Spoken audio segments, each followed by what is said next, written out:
Hello everybody, and today I'm tackling a kinda strange one that I would think has a potential to shake up the DBZ world.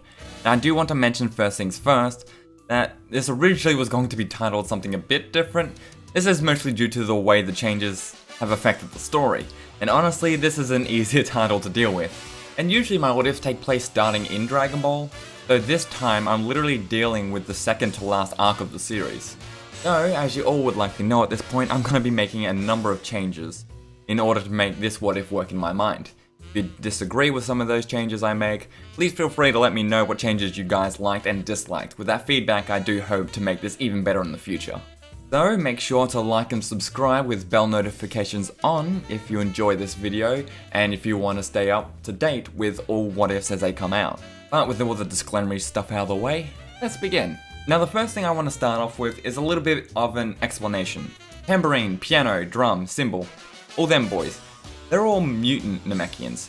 And as we all know, Namekians do have a natural affinity for being good-natured.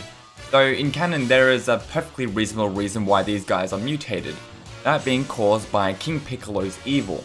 As it's not only implied but pretty hand-fisted down our throats that Demon King Piccolo only became the way he is due to human cruelty. However, one change I will make is that the Demon King Piccolo isn't so evil that he has access to the Demon Clan skills, since you have to have a pure evil heart to use them. The only reason I feel good about making this specific change is only because we don't actually see what happened to the Demon King, or rather I guess just the Evil King.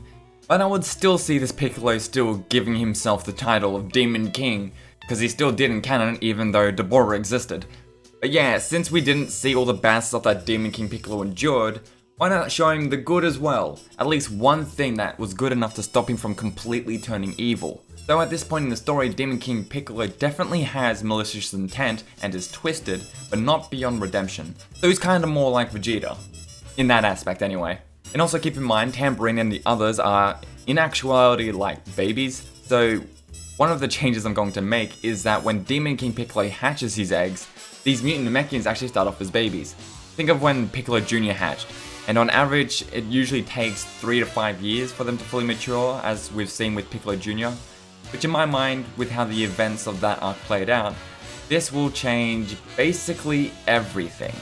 Meaning, after King Piccolo was released from his seal by the Pilaf gang, he might even be a little nicer to them, and not exactly treat them like they were nothing. Perhaps even Shu reminds Piccolo of that one innocent person he once met. It would keep them around since they have the tech that can locate the Dragon Balls.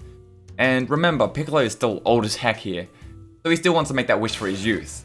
Since Tambourine would usually make his debut at the end of the 22nd World Martial Arts Tournament by killing Krillin, causing Goku to go on a quest of vengeance, only to get his ass handed to him, due to his weakened state after finding Tien of course, and since Tambourine during this time would now be pretty close to a newborn if not a toddler. So in this what if, that wouldn't even happen.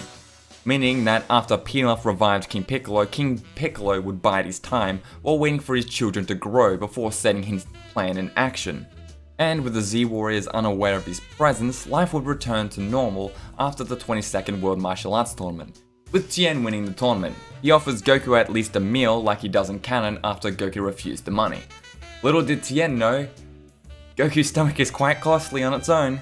After which, Tien goes to train under Roshi, having his worldview altered during this arc. Krillin, Chaozu and also Goku tags along back to Kame House. Goku wanting to train a bit more with Tien, seeing how close together in strength they were. And besides, a ring-out victory doesn't exactly satisfy Tien either. Whereas Master Shen is rather miffed at Roshi poaching his students.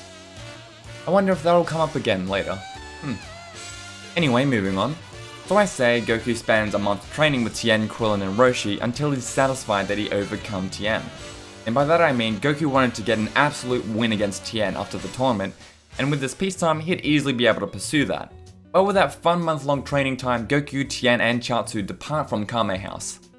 Goku feeling content having fairly beaten Tien in a fight, and Tien realizing how Goku seemed to outpace him as they fought, being unaware of the effects of the Saiyan Zenkai. Tien naturally thought Goku was just a natural prodigy, and sought further training that the world could offer him, and went on his wandering journey in pursuit of higher strength and mental clarity. Meanwhile, King Piccolo would have been released from his seal by the Pilaf gang accidentally, and would have been free for some time now, since Tamborine's original appearance implies that he had been released before that tournament actually took place, and Roshi only learnt of his re-emergence through the demon symbol Tamborine leaves on his victims' bodies. But given the changes I've made, it's easy to see why Roshi has no idea of King Piccolo's return. And maybe this is just me personally, but King Piccolo came off as a bit of a schemer himself. So after his release, he would have the Pilaf gang to retrieve the Dragon Balls for him and keep his children as a backup plan after hearing from the Pilaf gang themselves about this person named Goku, and his friends who are scary strong, and how they thwarted their efforts every time they tried to get their hands on the Dragon Balls. Worse still is that this Goku holds onto one of the Dragon Balls, making it seemingly impossible for King Piccolo to make his wish for his youth.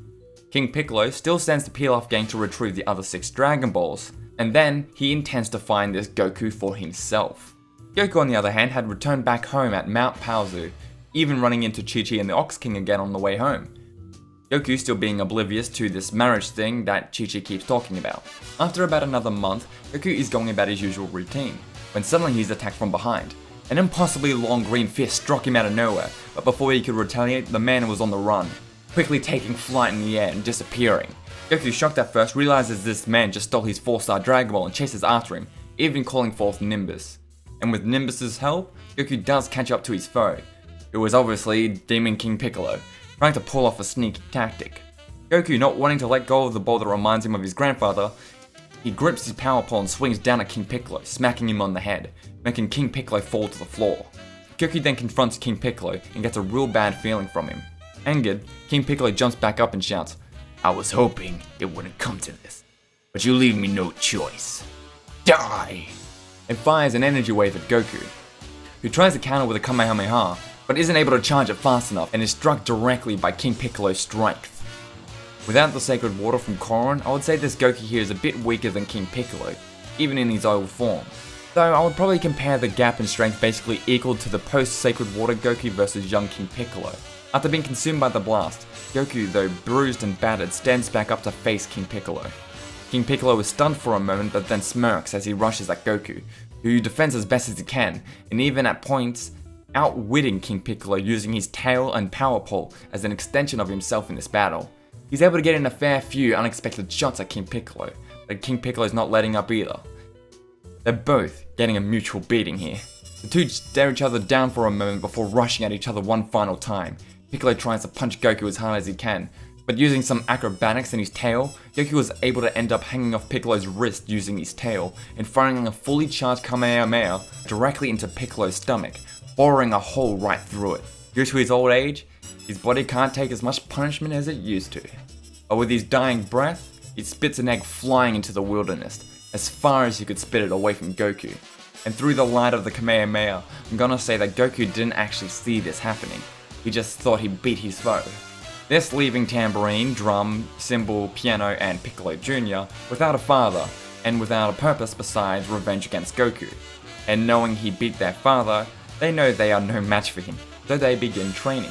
Piccolo Jr. does eventually join the rest of his brothers, as I'm sure King Piccolo would give his reincarnation the knowledge of his siblings' existence. This would lead to Kami eventually noticing this demon clan, with no demonic powers might I add, trying to fight this Goku fellow, who Kami would have kept an eye on. And knowing he actually defeated King Piccolo, I think Kami would be willing to help our hero out here, and sends Korin a message telepathically to summon Goku to the lookout. Where meanwhile at Korin's tower, we find Tien here. Roshi had told him about Korin, and Tien seeked that same training. And he's been here for a little bit now, doing the same training Goku did when he first came here, but also doing it more intensely than Goku given how serious Tien is. Chiaotzu is also here, because of course he's with his best bud and training with him a little bit. Korin informs Tien of the situation, and Tien requests that he himself retrieve Goku. Korin agrees and Tien and Chiaotzu head on their way. Tien and Chiaotzu, after some travel, reach Goku's house in Mount Paozu. Not only does Tien tell Goku the info, but also spars with Goku to see how much his training has paid off. And I would say that Tien wins this fight here. After going home, Goku has slacked off a bit in his training, but he did get a bit of a Zenkai from the fight months ago. As I said earlier, the quote-unquote demon clan had been training for a while before Kami notices. And after his training, Tien actually gets to see it pay off. But this also reignites Goku, with Tien being his current rival, and starts to get extra excited about this master he's about to meet. Being fully unaware he's talking about the Earth's god, Goku then gets the Korin Tower with Tien and Chaozu. Korin then informs Goku of the Power Pole's true purpose as Goku uses it to connect Korin's tower with the lookout. Goku then unexpectedly tells Tien to hold on. Tien grabs the pole on instinct, forgetting he could fly. Though at this point in the story, it probably would be exhausting to do that for too long. Goku doing this because he doesn't exactly want to get an unfair advantage against his current rival. They both fly up to Kami's tower using the power pole, and then are greeted by Mr. Popo, who notice the unwelcome guest alongside Goku. Kami then appears meeting with Goku, who lashes out the same way as he does in canon, given how he looks identical to King Piccolo. But Goku is stopped by Popo. He also calms Goku down and explains the relation between Kami and Piccolo, as well as their relation to the Dragon Balls. Kami, however, is also surprised at Tien's presence, but Kami is also the type who always watches the earth below. So I'm going to say that Kami witnessed the fight between Goku and Tien just earlier. Kami then tells Goku and Tien of the looming threat that is the Demon Clan.